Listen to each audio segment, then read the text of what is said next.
Hey folks, Dr. Mike here with Renaissance Periodization. Today's topic is alcohol and fat loss. How compatible are they? Can you still be a booze hound and get shredded AF, as the kids on TikTok say? TikTok's good enough for me. So yes, let's get fucked up, but let us mind that there are at least 6 interesting interplays with alcohol and fat loss dieting that are, generally speaking, not amazing. So here we go. First of all, alcohol literally prevents much fat burning from occurring because your body prefers to use alcohol for energy before stored body fat in most cases. As long as you're putting the booze down the hatch, you could be dancing the night away and you're just burning off the alcohol. It sucks, I know. And it's a little bit more complicated than that, but not that much. So alcohol does directly blunt fat burning, but eating anything does, so you could count it as that. Second, in many drinks, alcohol is co-ingested with sugar, including all beer, but also frilly girly mixed drinks, Mai Tais and shit like that. Scott, is a Mai Tai a frilly girly mixed drink? Sex on the beach? Yeah, that one definitely is. Yes. They never tell you about the sand and its interaction with mucous membranes. Oh, and there's a drink too. And what's the big one? The margarita. Yeah, if you get a huge margarita and it's not diet, it's like 1,000 calories of like pure sugar. It's pretty fucking insane. So a lot of times people say like, oh my God, all this drinking is making me fat. And it's like, yeah, the wine, beer, and margaritas are making you fat. Alcohol may be playing a smaller role. Still plays a role. Point number 3, alcohol, especially consumed prior to going to bed, disturbs sleep like a fuckload. It radically degrades the quality of your sleep, and high quality sleep is a huge boon to fat burning. So if you get shitty sleep or not enough sleep, which alcohol actually engineers both outcomes in most people, then it's really terrible for fat loss. So another knock on alcohol that really sucks. Hormonal effects. It turns out that in many cases, alcohol actually allows you to liberate more fat for mobilization to where it would be burned. But in many cases, if you continue to consume alcohol in the acute period when fat mobilization via alcohol has occurred, a lot of the alcohol actually goes to your liver. That sucks, because then you can develop, in extreme cases, fatty liver disease, which is actually a subtype called alcoholic fatty liver disease, and that's how it happens. So yeah, unfortunately, the hormonal effects are just not that great, right? Alcohol also has an effect on human psychology, which is far and away the number one reason why it's quite, or I'll put it better, difficult to be compatible with fat loss. And here it is. Point number 5 is that alcohol greatly potentiates binge eating. Not in all people, but in many fucking people. It is easily the biggest culprit for fat gain in alcohol, because a lot of times when people say, oh my God, like I drink so often and I'm just like, can't be lean because of it. It's like, yeah, maybe. But what do you do after you're drunk? And they're like, well, after I'm done getting punched in the face by a bouncer, I usually like to go to my local shitty grease hole and get like an order of fish sticks and dip them in gravy and cheese. What the fuck are we in Canada? Might as well be.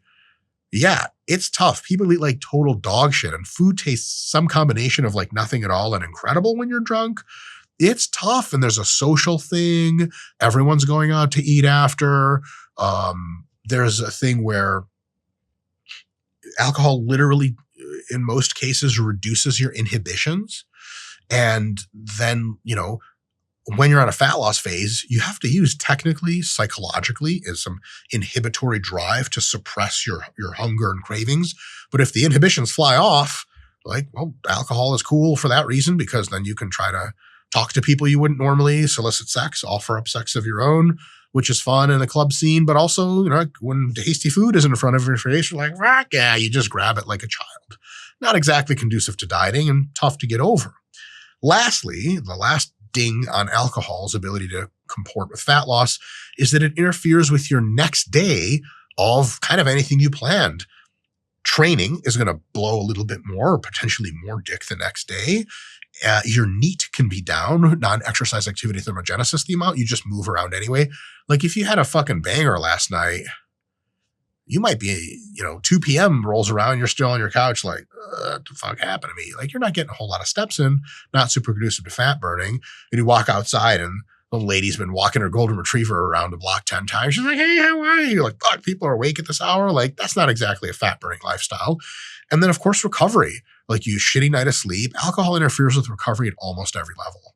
And if you are trying to lose fat, recovery is important because this is your lifeline to keep diet fatigue in check for as long as you need to be dieting. If you fuck with your recovery, you may find yourself in a very high diet fatigue situation much sooner than you thought, which of course you need to recalculate, take a maintenance phase, blah, blah, blah, not conducive for fat loss. So my best advice is just don't fucking drink alcohol if you want to lose fat.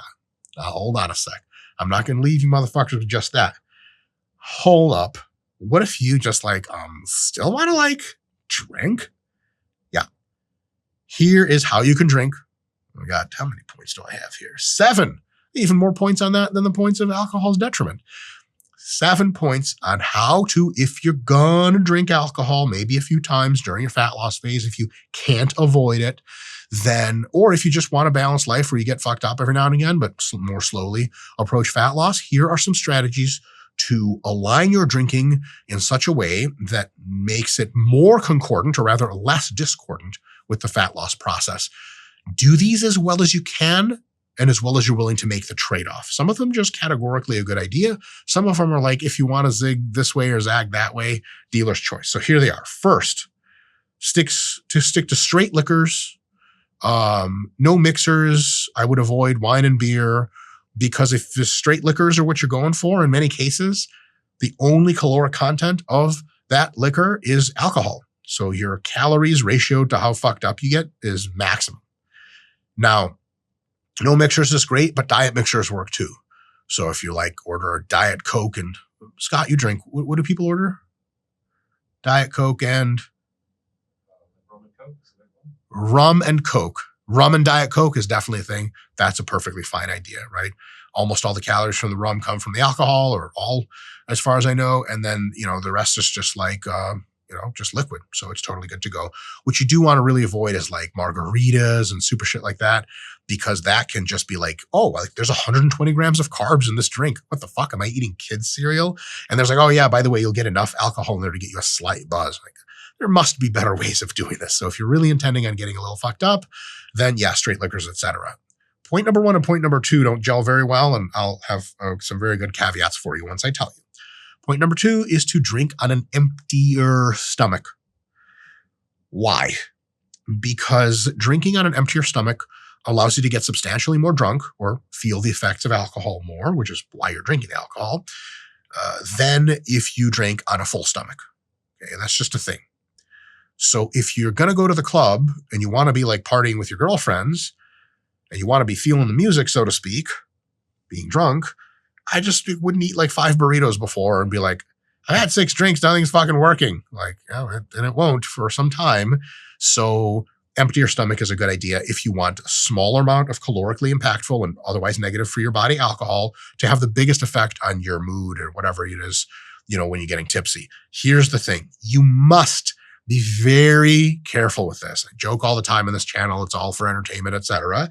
But you will fucking die if you fuck this up. People die all the time from alcohol poisoning, and it's a fucking shitty thing. So remember that because you're on a fat loss phase, this adds to the mix, by the way, because you probably haven't drank in a while, because you are doing straight liquors in the system, and because you are drinking on an emptier than usual stomach, prepare to not have to drink as much to get fucking rocket rided up into being super fucked up. If you're oh yeah, I normally have 8 shots, no big deal, and you take all 8 at the same time, they'll see you at the hospital, if not the fucking morgue. So don't do anything stupid. Set yourself up like this, and then start getting to the drinks in a calm and steady manner, which brings me to point number 3. This may sound pedantic to you. My apologies. It was not meant this way. But I was younger once, and I made all these fucking mistakes. So hopefully if you're younger and you're watching this, maybe you don't have to. Check this out. Have as few drinks as gets the job done, as gets you to that fun, alcohol-driven place that we all want to go to when we're clubbing on a Saturday night. It's a real place, mentally, socially, as far as mood and interaction go, as far as your abilities go. There is a place where you want to be, which I term in the mix, right? There's a rank system for this, so I gave you a bunch of clues here. So if you start drinking, first drink, half drink if you're a real lightweight, You are feeling it. Okay, so let's say you drinking with someone, you're like, hey, what do you think? Like, I'm feeling it. Like, that means you can tell you're feeling the effects of alcohol, but you're not going to go clubbing the night away if you're just feeling it. The next one is tipsy in my totally random categorization. Tipsy is like, oh, I'm like really feeling the effect and it's doing something, but like tipsy is usually a thing people say when you ask them if they're drunk and they say, no, I'm not drunk. I'm tipsy. Great. That's fine, but you're on your way up. The third state is where we want to get to and ideally stay as long as possible is what I call in the mix. You have maximum fun, you're grooving, you're jiving, your inhibitions are lowered, your social sense is elevated, you are still able to connect words together to make sentences, and you're having fun and you're fully aware and you're not at medical risk of death. Great place to be. If you continue to drink too much, you become drunk, which is like, can be a fun time, but can also be not a fun time. Right? You don't know where you are. You lost your keys. You broke up with your girlfriend by accident. You got back together with your grandma. Same 5-minute phone call. Oops. And that's not great. Next point you get to is sloppy. That's when other people around you are like, God damn it, Jim, again? Fuck, we're going to have to take this idiot home. Please don't throw up on that girl. She's trying to hit on you. Oh, there's the vomit on her dress. Good job, Jim. You fucked us all. Nobody wants. The thing is, you only ever want to be in the mix. That's where you're trying to go with getting drunk. Contradiction in terms. But a lot of times people overshoot and end up going to sloppy because they make a big assumption, which I'm going to talk about in just a sec. Let's finish out this little board game here we have. After sloppy is college night. That's when people, I think, trying to commit suicide with alcohol and most of them luckily failing. And then the last one after that is hospital. Like you have to be pulled out of the club on a fucking stretcher and they have to pump your stomach and all that other stuff. Here's where a lot of the stuff comes from. Not all of it, but a lot of this comes from this. People assume that fun and alcohol are a linear relationship. The more shots I have, the more fun I have. Bullshit. It's curvilinear with a very, very pronounced peak. And that occurs when you are in the mix, right? So if you are an inexperienced drinker, continue to drink intelligently so that you know how many drinks it takes you for this to happen or how you feel in your own head for like, ooh, I know I'm good here. And if my friends are like shots again, you'd be like, ooh, yeah, let me wait another 30 minutes or an hour. And then you're fucking golden because you're doping it out and you keep being this level of drunk that is just a great time. What you don't want to do is be like, I'm having so much fun right now in the mix after 3 shots. I should for sure have 5 shots because then I'll be the most popular person of all time and I'll just be able to shoot sex at people. Clothed, in fact. And you get there and you're like, and the girl's like, what the fuck? Are you going to die? And you're like, yeah. And you throw up everywhere. And she's like, oh my God, nothing anyone wants. So just remember, points 1 and 2 will take you faster up the scale than you may be used to going. Take your time. And the big thing here is once you get to the place you want to be with your night, spread the drinks out, have a drink, have a non-alcoholic drink, like, a Diet Coke or something, have another alcoholic drink, stay where you are. Don't just go overboard. Good thing about this is that it doesn't take a ton of alcohol to get you feeling your best. That means you don't have to expend a ton of calories, affect your sleep as much, et cetera, to be really in the mix of the night where everyone's having the most fun. Hopefully you are one of those people. So just remember that because a lot of people say, well, I want to drink, but I'm on a fat loss phase. It means I can't drink that much. Well, good, you stupid motherfucker. You shouldn't be drinking that much because most of the thing after 5 or 6 shots for the average person is an illusion. You think there's unicorns there, but really it's just you throwing up by a 7-Eleven and the cops are like, sir, go home. Point number 4 in this journey to make alcohol a little bit more less deleterious to do with the fat loss phase is to be reasonably active. Right? If you're really on a fat loss phase and you really don't want this night to quote unquote set you back, then like dance, motherfucker. God damn it. There's music on for a reason. Dance. Remember, just for you folks with insufficient amount of self-confidence, you can dance anywhere at all times and nobody can do a fucking thing about it. And if you have enough balls to dance, you got enough balls to do all the kind of shit people notice. I happen to be an expert dancer. I'm actually world class. I don't let me compete at the Worlds anymore. Doping misunderstanding, but I'm the best. So yeah, of course I'd say that, but you guys already know I'm the best at a ton of shit. If you're not the dancing type, fine. I'm also not. I have no coordination whatsoever. You can at least work the room. Like, don't just sit there and take shot and sit there. Get up, walk around, talk to people. If there's any aliens or lizard people, talk to them. Be like, so what's up? What's next for the world? How is Joe Biden doing? Seriously, how's he doing? I'm concerned. Point number 5. This is a fucking big one. And folks, I'm going to be real with you. This is hard. Do not binge eat afterwards. Fuck. Good news is if you did point number 3 correctly and you topped out at being in the mix and not super fucked up, you'll be able to have a higher chance of being like, you know what, fellas, I'm going to skip going to Long John Silver's. How's that for a post-drinking spot? Scott, don't throw up. Long John Silver's is a no for me, fellas. I'm going to go home and eat my clean meal that I made. It sucks to even say.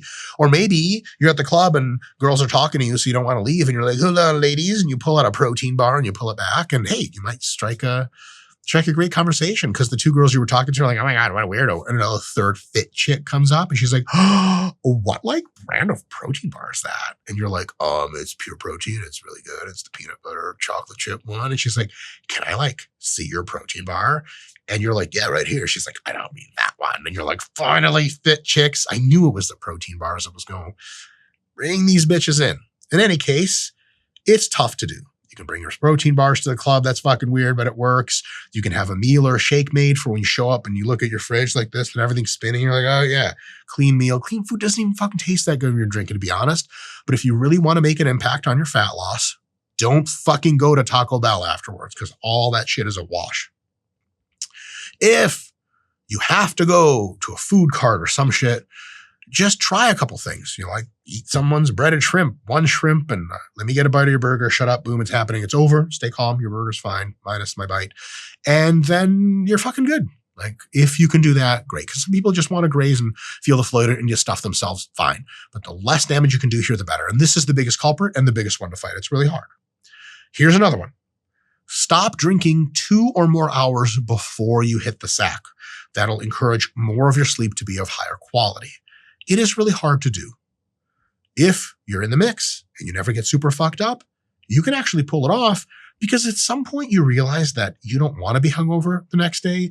The party's about as good as it's going to get. It's actually on its decline. The number one worst thing you can do then is drink even harder to try to make the party more fun. That never works. What you want to do is back off the drinking and just chill and talk with your friends. And then you're not so drunk anymore. And then you're pretty sober and you walk home and you look at your fridge, you eat your clean meal, you watch a couple of episodes of Justice League or whatever. If you're an intelligent, sane person, that's what you do at night. And then you go to bed and you wake up fucking fresh as a cucumber, as we say in Russia. And you run a mile and punch Rocky Balboa in the face. All the same shit you did the day before when you were on a fat loss diet. So you're good to go. Tough to do, but if you can pull it off, it really, really, really is worth it.